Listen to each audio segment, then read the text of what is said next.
भारत समेत दुनिया भर से इस्लाम का मुकम्मल खात्मा कर देंगे। भारतीय हिंदू इंतहा पसंदों की इस्लाम और मुसलमानों के खिलाफ फर्जा सराई और धमकियां। नेटो ममालिक पर रूसी हमलों की तैयारियां। जर्मन फौज के जर्नैल का तहलका-खेज इंकिशाफ। तुर्की ने नेतन्याहू के वारंट क्यों जारी कर दिए? बिस्मिल्लाहिर्रहमानिर्रहीम। अस्सलाम वालेकुम नाज़रीन, आप देख रहे हैं खबरगाम और मैं हूं एहतशाम रहमान। नाज़रीन, हिंदू इंतहा पसंद जमात बीजेपी की कठपुतली नरेंद्र मोदी हुकूमत में भारत फिरका वारियत और मुसलमानों के मुनज़्ज़म इस्तेसाल की रियासत बन चुका है।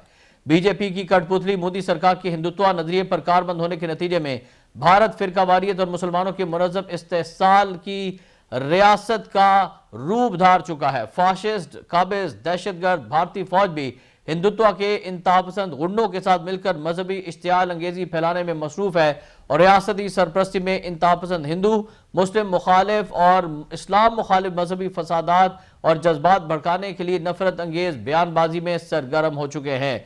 हिंदू इंतहापसंद रहनुमा यति नरसिंगा नंदगरी ने इश्तियाल अंगेज बयानबाजी करते हुए कहा कि इस दुनिया में इस्लाम नहीं रहेगा, सिर्फ सनातन यानी हिंदू मजहब रहेगा। हम इस्लाम को खत्म करेंगे, ये हमारी माँ और भगवान की कसम है। नाज़रीन, यति नरसिंगा नंदगरी नामी दहशतगर्द इंतहा पसंद हिंदू ने इस्लाम मुखालिफ ये हर्जा सराई अपने एक बयान में की है और मुस्लिम दुश्मनी का खुलकर इजहार करते हुए हर्जा सराई करते हुए उसने कहा कि इस्लाम को इस दुनिया से ही मिटा दिया जाएगा और कोई शख्स इस्लाम का नाम लेवा नहीं रहेगा। दूसरी जानिब भारतीय फौज भी जाबराना रियासती ताकत और मजहबी तासुब को मुसलमानों के इस्तेसाल के लिए शिद्दत के साथ इस्तेमाल करने में मसरूफ है। भारतीय आर्मी चीफ ने भी हिंदू पंडित जगत गुरु राम भद्राचार्य के आश्रम का दौरा किया और उसने वर्दी में हिंदू मंदिर का दौरा करके इंतहापसंद हिंदुत्व नजरिए के फरोग का पैगाम दिया। इसके अलावा वज़ीर आला उत्तर प्रदेश योगी आदित्यनाथ ने भी हाल ही में अपने नफरत अंगेज बयान में कहा कि अगर वाकई अमन और हमआहंगी कायम करनी है तो सबको सनातन धर्म यानी हिंदू मजहब को अपनाना होगा।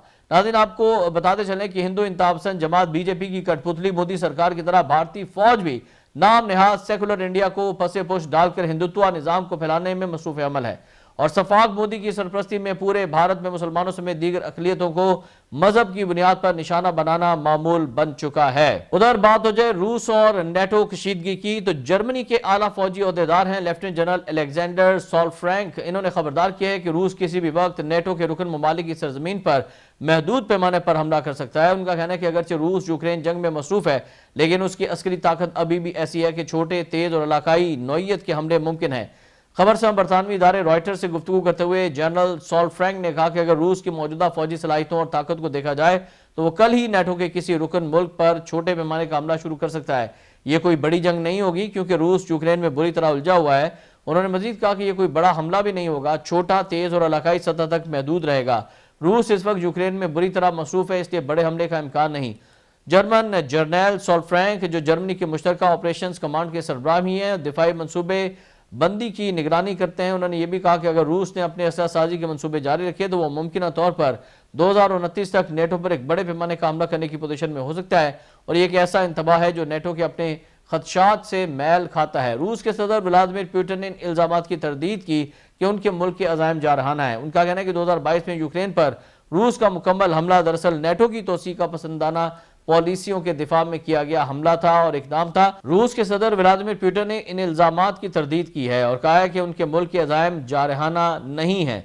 उनका कहना था कि 2022 में यूक्रेन पर रूस का मुकम्मल हमला दरअसल नेटो की तोसी पसंदाना पॉलिसियों के दिफा में किया गया इकदाम था। रिपोर्ट के मुताबिक जर्मनी ने अपने दिफाई बजट में नुमाया इजाफा करते हुए 2029 तक फौजी अखराजात मजमूई कौमी पैदावार के 3.5% तक बढ़ाने का हदफ मुकर्रर किया है जो 2025 में तकरीबन 100 अरब यूरो से बढ़कर 160 अरब यूरो तक पहुंच जाएगा। इसी मंसूबे के तहत जर्मन फौज में 60,000 नए एहलकार भर्ती किए जाएंगे जिससे फौज की कुल तादाद तकरीबन 2,60,000 तक हो जाएगी। उधर नाज़रीन, तुर्की ने गजा में नस्ल कुशी और इंसानियत के खिलाफ जराइम का इर्तिकाब करने पर बेंजामिन नेतन्याहू और वज़ीर दिफा समेत इसराइल के 37 ओहदेदारों के खिलाफ वारंट गिरफ्तारी जारी कर दिए हैं। अल जज़ीरा की रिपोर्ट के मुताबिक इस्तांबुल के चीफ प्रोसिक्यूटर के दफ्तर से इसराइल के वज़ीर आज़म नेतन्याहू, वज़ीर दिफा इसराइल काटिज और नेशनल सिक्योरिटी वज़ीर अतमार बिन गुवेर समेत 37 ओहदेदारों के वारंट गिरफ्तारी जारी कर दिए गए हैं। इस्तांबुल के प्रोसिक्यूटर के दफ्तर से जारी बयान में कहा गया है کہ مذکورہ افراد نے انسانیت کے خلاف جرائم کیے ہیں اور غزہ میں نسل کشی کے مرتکب ہوئے ہیں۔ بیان میں کہا گیا کہ اسرائیل کی فوج نے اکتوبر 2023 سے غزہ میں بے گناہ شہریوں اور انفراسٹرکچر پر منظم بمباری کی اور اس دوران 6 سالہ ہند رجب سمیت بچوں کو شہید کیا گیا اور طبی مراکز پر بھی بھاری بمباری کی گئی۔